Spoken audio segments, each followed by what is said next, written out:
by som pozval sem ku mne na pódium Giu, Miminu a Luciu. Dovolte mi, aby som vás všetkých privítala. Som šťastná, že môžeme byť práve tu, v tomto krásnom hoteli. A som šťastná, že Gate One nám vyšiel v ústretí všetkými podmienkami a všetkým, čo sa dalo. Verím, že sa tu budete príjemne cítiť.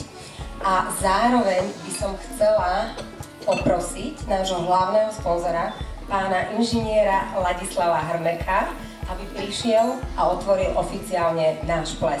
Je to tretí reprezentačný ples tanečného štúdia Asos Melis z Bratislavy.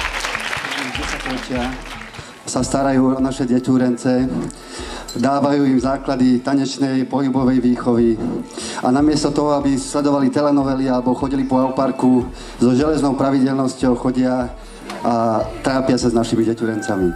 Chcel by som ešte raz mimoriadne poďakovať tu vedľa mňa stojacej Gii za to, že napriek nepriazni osudu, ktorá sa vie do života vlúdiť, nám všetkým, aj tým detičkám, pre naše detičky, aj pre nás dospelých je nesmiernym vzorom. A Gia, chcem, aby si vedela, že sme všetci s tebou.